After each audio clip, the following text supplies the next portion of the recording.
And that's you. So, thank you for being with us. I'm really excited about our panel, old friends and new friends, and they are getting to know each other backstage. It's 40 minutes, it's not long, so I'm not going to ramble on. We are going to learn an awful lot, because this is a learning sort of panel. We're going to look at what's happening here on the ground in Dubai and around the world. We're going to look at how we can do things better, what kind of skills we need to do them, what kind of people we need to do them, and how we get everyone to actually buy in action and not just in words. So, my panel today. Ladia Godina is a founder and executive director at Circular Change. That is an organisation in Europe that helps companies and governments to create circular economy solutions. She is also, and I want to get this right, the co-chair of the European Circular Economy Stakeholder Platform that is based in Brussels. She has written a huge amount of papers, she has designed a lot of roadmaps for governments, she's on a lot of industry councils, she's won a bunch of awards. Mohammed Rashid, meanwhile, I am looking forward to hearing what he has to say about not just what he's doing now, but what he plans to do next. He is the CPO, the Chief Projects Officer at the real estate giant Nakheel, a company that needs no introduction. He delivers a diverse range of projects for them, everything from shopping malls to housing for more than 200,000 people. To give you an idea of the scale of the projects that he's got on his plate right now, they're worth more than 5.5 billion dirhams. Wow. And last but not least, fellow Antipodean, Hemant Chowdhury is with us all the way from Adelaide in Australia. He is the founding director of both Circular Economy 360, that's a global centre for excellence in the circular economy, and the Circular Economy Alliance Australia, which now has 15,000 executives all learning from each other. He's collaborated with think tanks and unilateral organisations around the world, such as the UN. They're going to come on stage now, and I'm going to set them talking.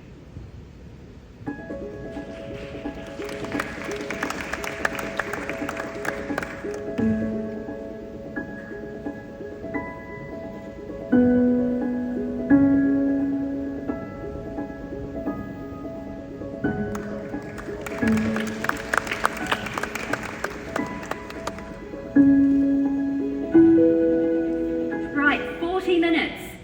It's not long, and you've all eaten some carbs. So, Ladia, do you want to start by telling us, when we talk about the circular economy, particularly when we're talking about projects, set the scene, what do we mean? So, first of all, what circular economy is not, it is not linear. So linear economy is traditional one, when we take something, we use it, and then we throw it away. So we do not care about resources. While in the contrary, circular economy starts with design. And we think about it, what do we need, how to design it, and then we take it, and then we use it, and when we have the product or the service, we are taking care to maintain the value for as long as possible. Meaning, we are repairing, refurbishing, reusing, and at the very end, recycling. So the first message starts with design, ends with recycling. It's not only about recycling. Okay, what does it look like in practice though? The man with a lot of plans on his desk, talk to me about what Nakheel is doing with this right now. Thank you, Brandy, for the well. Welcome everybody. I'm really privileged to be here in front of you for the next year. First of all, since we are talking about economy, let me put some numbers to it. The value of construction industry in UAE this year is more than $40 billion. Expected to reach to $51 billion by 2029. When we look at the value, circular economy is important to build efficiency into that economy and bring that efficiency back as a resource back into the economy again to build a bigger growth for all of these nations, whether UAE or all the other nations who is involved into the circular economy. The efficiency important into the resource, which is natural resource, I think human resource, technological resource, or even financial resource. And that all will allow the economy to grow to a much more bigger scale, which will add a value to everyone involved into this. However, circular economy cannot be achieved only by, let's say, real estate developer. Circular economy needs the entire ecosystem to work together, from contractor, consultant, local authority, all the people who's involved in the process in order to achieve the maximum result of the circular economy. And my fellow members here, they are the expert into this, and they can even give us more, light into the circular economy and this application. We're going to do that, but I know you say it's not just the real estate developers, but you guys pretty much are the real estate developer, aren't you? So can you tell me what you're trying to do in the Kiel at the moment to do this? Basically, in any organization, we are trying to create efficiency. And the efficiency which we are trying to create efficiency in our resource, in our material, in our time, and in our quality. We are implementing a lot of technology to help our people to achieve much more within their timeline. The day will never change, it's 24 hours, no matter what your task is. So if you are busy, you better learn something new to make you more efficient, otherwise you will just swipe out of the picture and you become too slow like a turtle. So learning some skills to make you much more efficient is the only way for you to grow and to become better. Having said that, learning of the human resource and the people that you have, training them, making them better, is not the only one. You need also to focus on the technology, because the technology is an enabler. I remember last year a lot of people on this session was fascinated by ChatGPT, and they were worried if ChatGPT will take their jobs. ChatGPT is part of the technology, and technology will always be a tool to make you faster, better, and more accurate. Using the technology allowed us not only to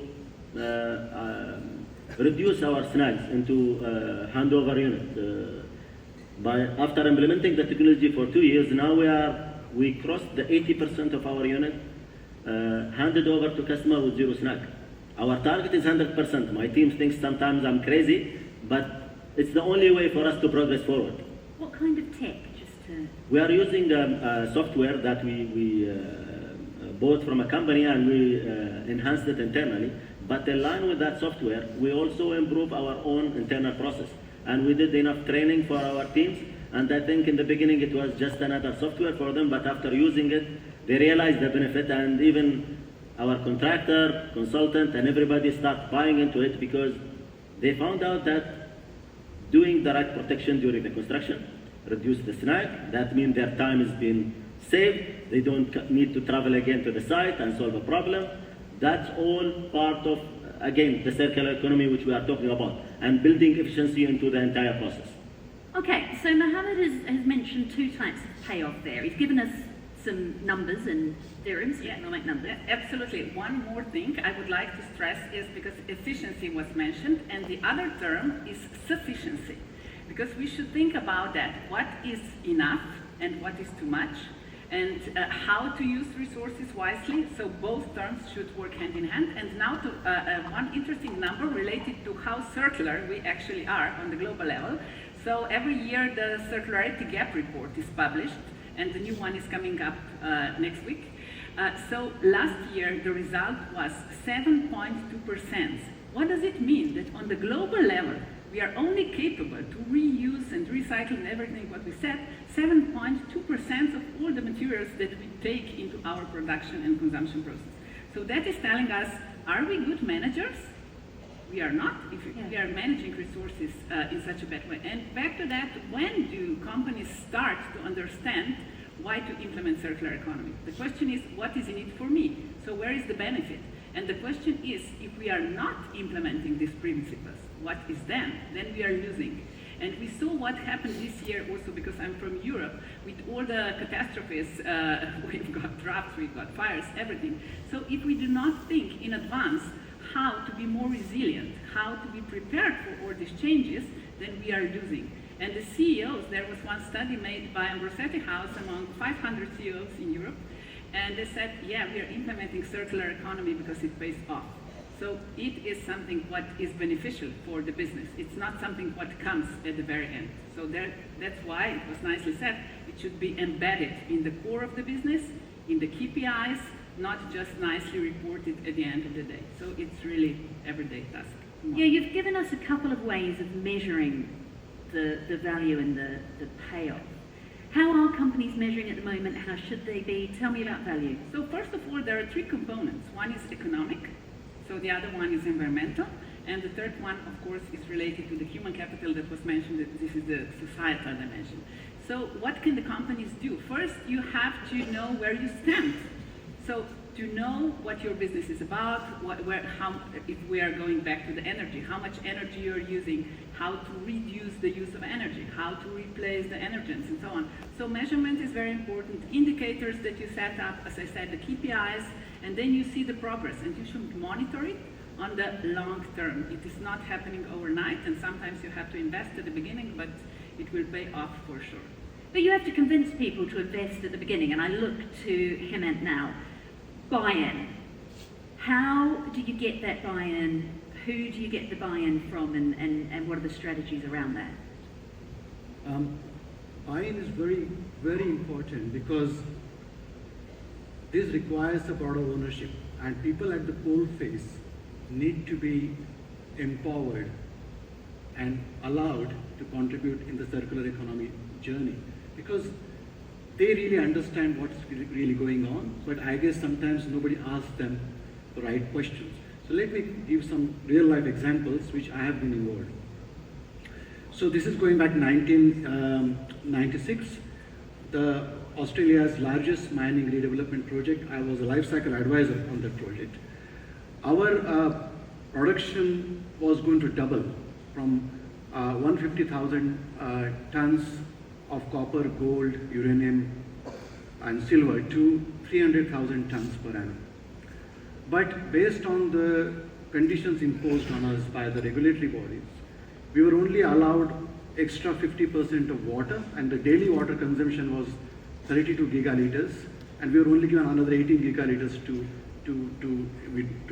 draw from the aquifer. And we had very strict guidelines put, or requirements put in terms of our energy and waste. So as a result, I actually I had a mandate from the management. I was relatively young that time, and a lot of energy. So I worked with close to 200 engineers from different departments, different sections. So from hydrometallurgy, from mining, from smelter. And the aim was this, that I actually took them out from their day-to-day work and said, look, how can I encourage you to challenge your own work and your own designs, you know? And you will be surprised, they would come up with some such innovative ideas and projects. So to give you an idea, we not only met all the targets, but in the process of this engagement, we designed and generated close to 70 projects in 1 year with an annual saving of around $40 million. And those savings were always there, but nobody asked them the questions and got them out of their comfort zone to actually challenge their own operation. Speaking of stakeholders, and speaking of being young and energetic, as stakeholders get younger, whether that's shareholders, whether that's people coming up through management rank, does it get easier to sell the circular economy in? How does that change the conversation? Circular economy is not a hard sell, to be very honest, because it achieves multiple objectives, both environmental, social, and economic. All of them, to be very honest. So I don't think it's a hard sell. What really needs to happen is, first of all, there has to be, as Mohammed said, ownership and connection at the highest level. So the CEO has to really believe that this matters. That's the most important thing. And that commitment then has to flow into then your workforce, to your contractors, to your suppliers. And that's where you start to build an ecosystem and a culture of circular economy. Okay. Mohammed, I almost want to talk to you about hiking, which is what we were talking about in the green room, by the way, not project management at all. Because it feeds into exactly what we're talking about today when we're talking about ownership. We were talking about the rise in popularity of hiking. Stay with me. Here in the UAE and hiking trails and more expats who might not necessarily have the buy-in to the physical future of this country getting involved. Mohammed Keen Hiker, great on Instagram for this, by the way. How does that connection with the land help what you're trying to do here, before we talk about Nikhil's next project? I think every one of us need to care about the nature. And this is where we get our food, we get our water, we get the oxygen that we breathe every day. And if you don't have that responsibility towards your nature or surrounding, I don't think you will be good at anything. You know, this is something, responsibility not only for our generation, but we are responsible to leave this earth as we found it or even better for the next generation. And the more you go in the outdoor, the more you appreciate what you have and you appreciate your environment. Building on that, and I just add to what my colleague said here, maybe a lot of people think that the circular economy is a choice now. If they don't choose that path now, tomorrow there will be scarcity in resource where they will be forced to it. So they better, from now, try to work with these resources and try to use as minimum as possible from that resource and recycle them in the economy in order to make those resources last longer for generations to come. And I think this is the main message for circular economy. We are now privileged that we have the choice, but there will come a time where the resource will get stretched to a limit where no one can get enough of that resource. I'll give you an example in our industry. I mentioned in the beginning of my talk that the value of the construction this year in UAE is around $40 billion. There are no enough contractors to deliver this. That's the reality. Why? Because there are no enough resources.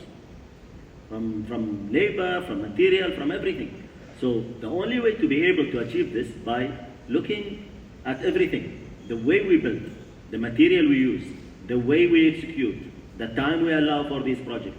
And unless we continue to do this and we continue to improve, we will just be like someone, who's still living in a cave for the last 300 to 400 years and he doesn't want to change. So tell me how you're doing that at Nakheel. Your future project landscape, and I'm sitting here half with my journalist head on, hoping he's going to let something slip here. Tell me what you've got coming up and how those projects are going to have a transformative effect on what we're doing here. Sure. Nakheel is working in line with, Dubai Urban Plan 2040 and the Dubai 33 agenda. Dubai 33 agenda basically work on doubling the economy of Dubai by 2030.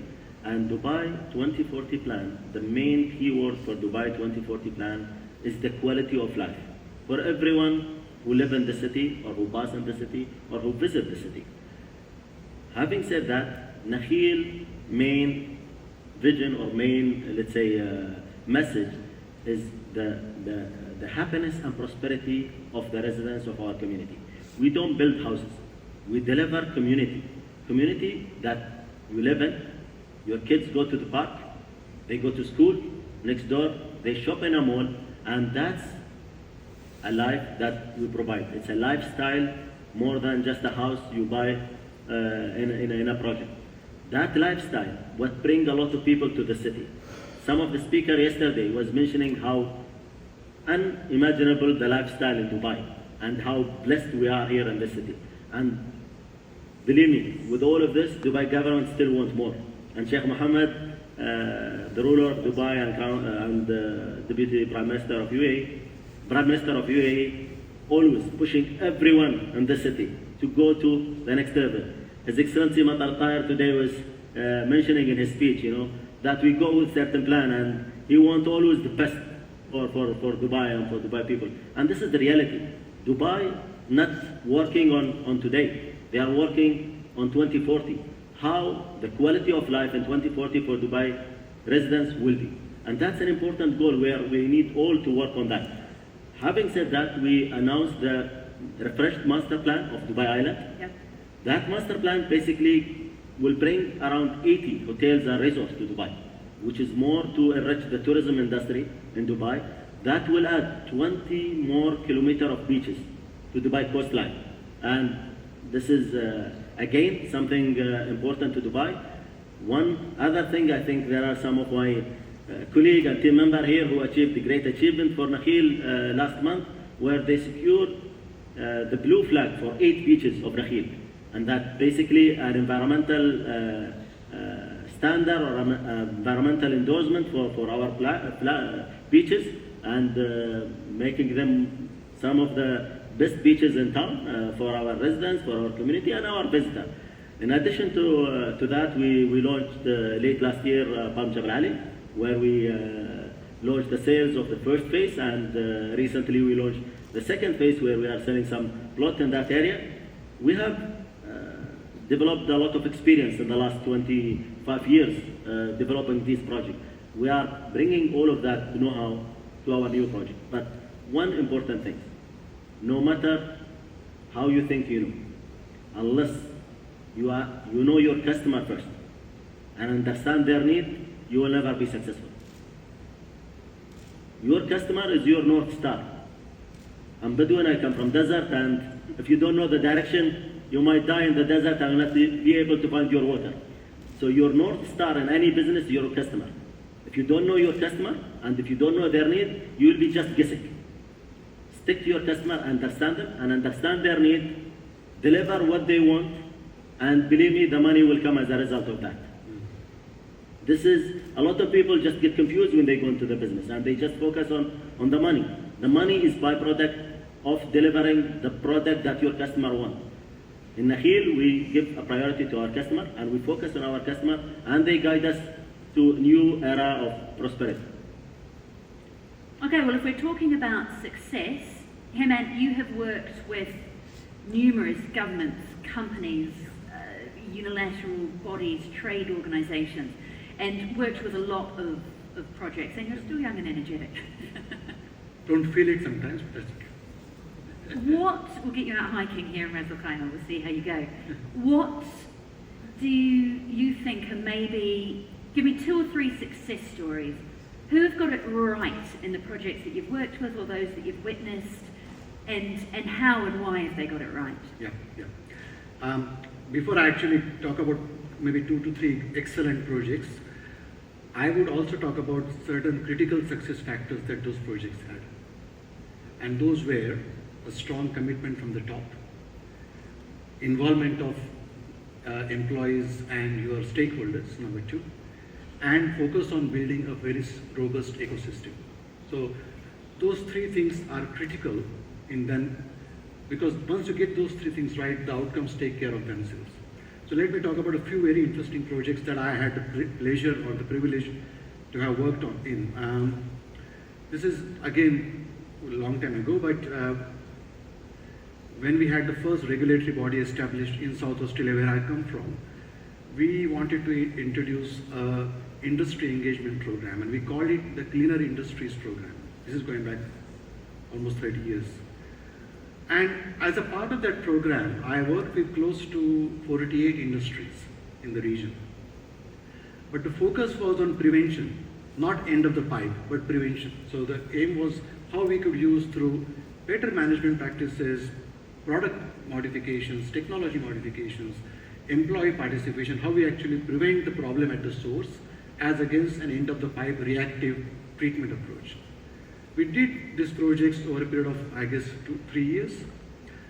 What was interesting was, we had Center for Economic Studies, which is a subset of Adelaide University, do an independent assessment of the project. For every dollar that was invested by us into that program, the return of investment to the participating businesses was $32.3. And that's the benefit, that's how we can actually really make a transformative journey. So that's the first project I will talk about. The second project, I think I briefly mentioned about the largest mining project that I was a life cycle advisor for. And again, that relied a lot on the top commitment and then working with the employees and the workforce. But what was a really interesting part of this was, we talk about how there are regulatory pressures, there are financial pressures, there are community expectations. In fact, those pressures should act as a motivation to actually get better and more efficient. So I look at waste as a direct indicator of inefficiency. In fact, I use in my waste management sort of talks, I say, waste, there's no such thing as a waste. Actually, waste is a resource at a wrong place. Plastic becomes a waste when it is at a wrong place. Otherwise, it's not waste. And so how we actually approach, how we look at this whole situation, the problem itself has the solution embedded in that. So I'll give an example. One of the interesting, and these are low-hanging fruits I'm talking about. There was a book written in the 70s called Factor 4, Doubling Wealth, Halving Resources. So what the book claimed, and it used examples from transport, built environment, infrastructure, agriculture, you name it. And using millions of examples, this book actually claimed that we can achieve the same quality of life for 1/4 of our resource consumption. But guess what? From 1970 onwards, we are multiplied our resource consumption by 4 times. So somewhere we are actually not getting that core message out that yes, we can actually have, we can if you work hard at it, we can decouple a lot of our current so-called economic growth from the massive resource consumption that we are doing. So but we just need to be smart at it. And we have to approach it in a different way. And the third example, which perhaps again is a bit more about not a company but about a region. And so we started this in the 90s, and South Australia, where I come from, had one of the poorest record of waste management and resource recovery in the entire Australia. I think we hardly had any proper waste segregation, recycling systems. So we actually introduced a waste levy as a starting point, and that was actually to encourage people to minimize waste, but also create a bit of a financial instrument in actually bringing in technology providers into the space. At that time, it was in 1993-94, we introduced $5 a ton, which was opposed.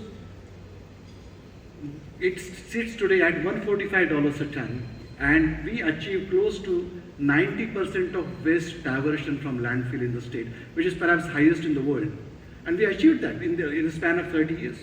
So that it can be done. The reason for that is, if I'm a plastic recycler, I can go now to the council and say, look, it's going to cost you, by the way, $145 a ton to take it to landfill, and by the way, it is banned, so we have created those regulatory barriers.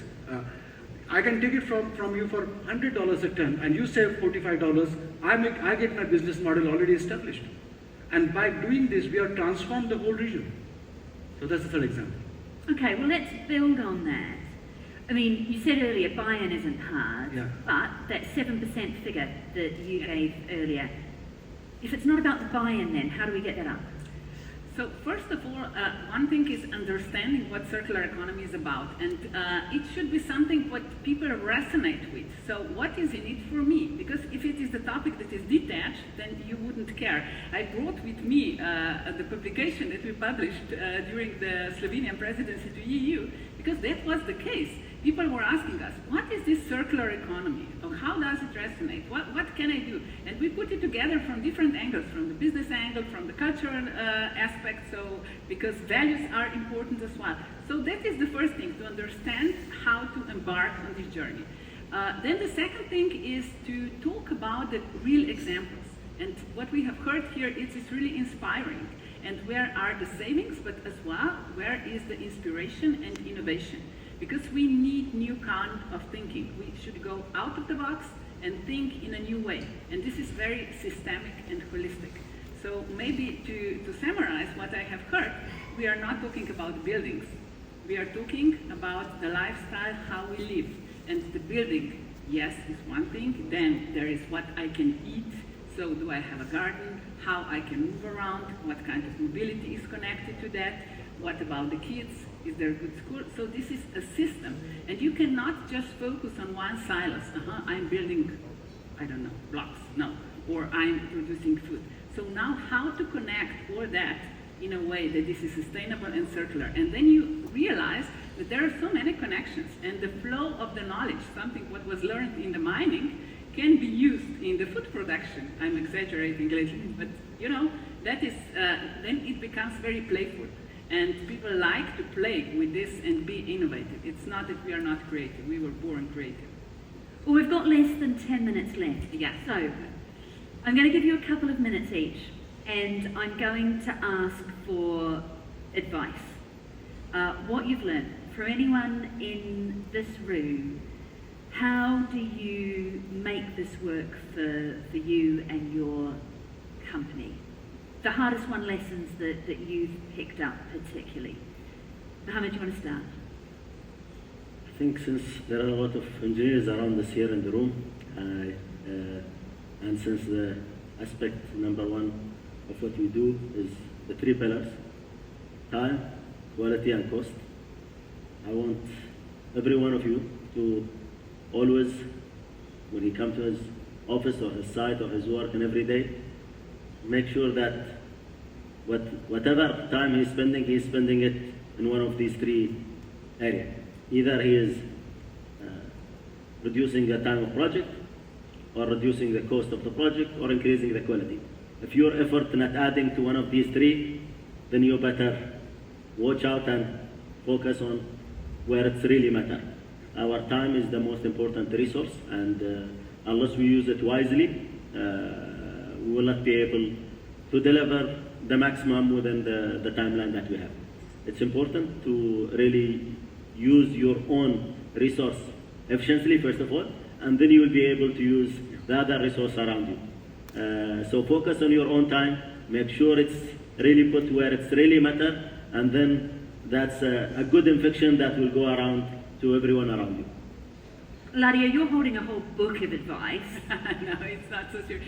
I don't like listening to advices, neither giving advices.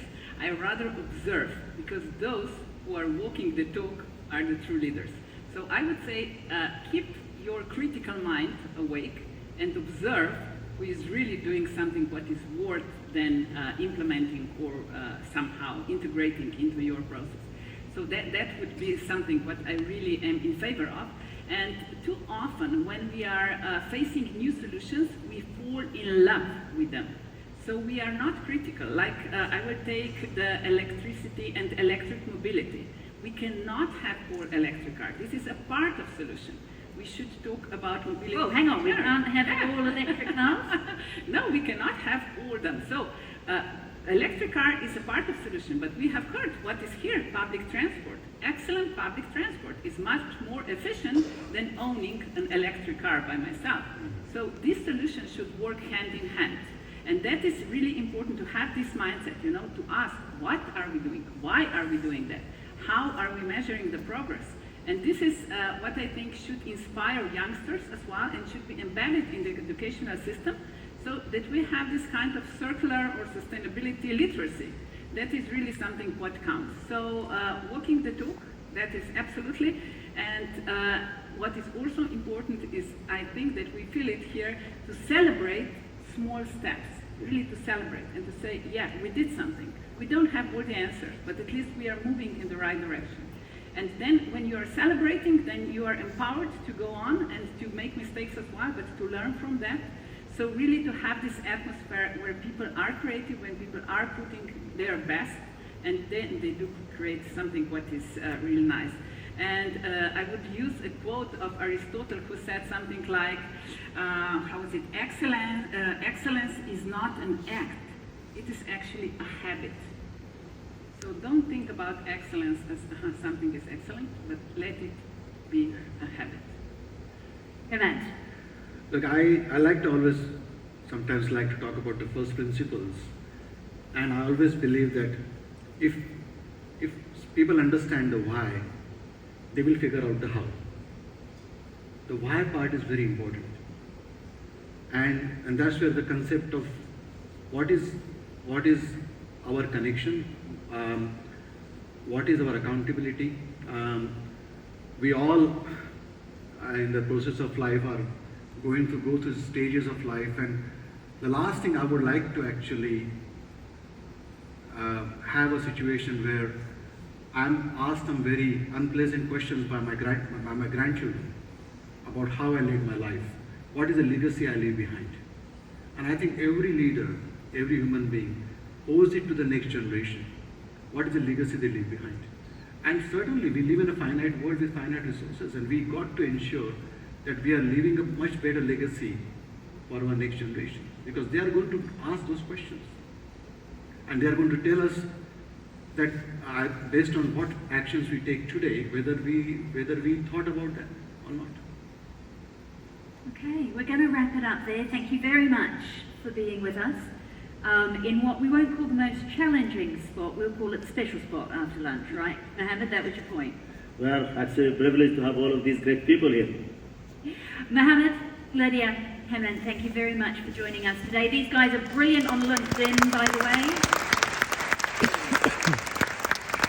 Their social media is great. The stuff they're sharing, particularly on LinkedIn, I found really valuable and really enjoyed it. So please give them all a follow, and thank you for being with us.